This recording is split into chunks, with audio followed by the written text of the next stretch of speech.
الذي أنزل أفضل الكتاب على أفضل العرب والعجم وجعل لسانه عربيا مبين وإنه لفي زبر الأولين.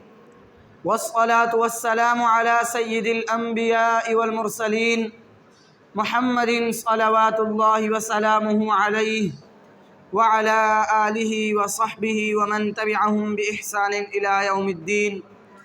أما بعد، فأعوذ بالله من الشيطان الرجيم. بسم الله الرحمن الرحيم. قال سبحانه وتعالى: إنا أنزلناه قرآنا عربيا لعلكم تعقلون. وقال رسول الله صلى الله عليه وسلم: أحب العرب لثلاث: لأني عربي والقرآن عربي ولغة أهل الجنة عربي.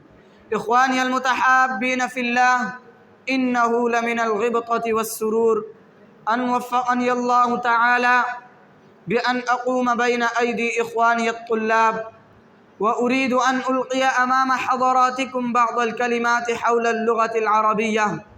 إنه لسعادة غامرة وشرف كبير ومنة عظيمة وفرصة سعيدة من الله بها علينا حيث جمعنا في هذه الحفلة الميمونة، ونسأله جل وعلا أن يجمعنا في جنات النعيم كما جمعنا في هذه البقعة المباركة.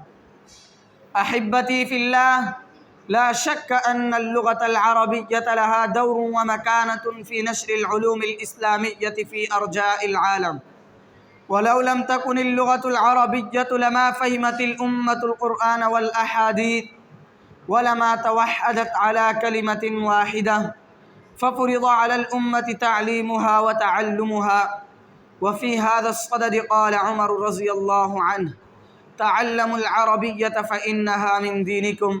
وقال ابن تيمية: العربية من الدين وتعليمها واجب.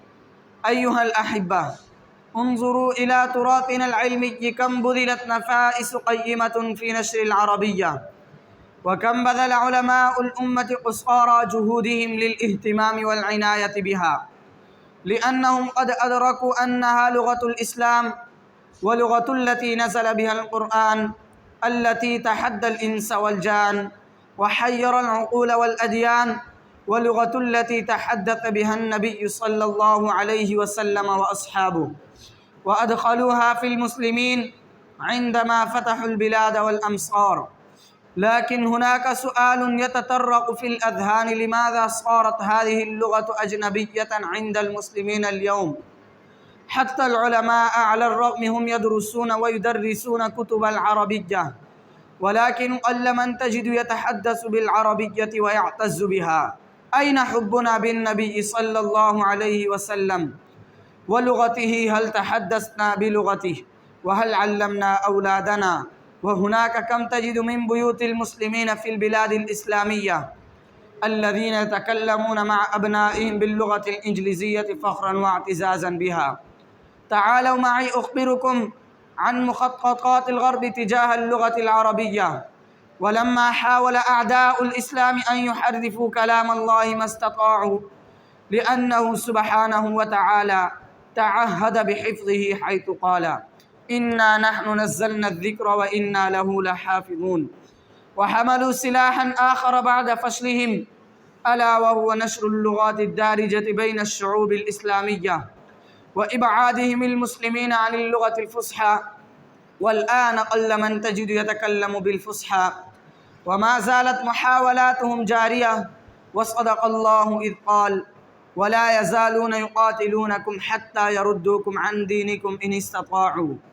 وأخيرا أرجو من جميع الإخوة أن يتعلموا العربية ويعلموها الناس، ويعلموا أبناءهم ونساءهم، ويتحدثوا مع أولادهم بالعربية.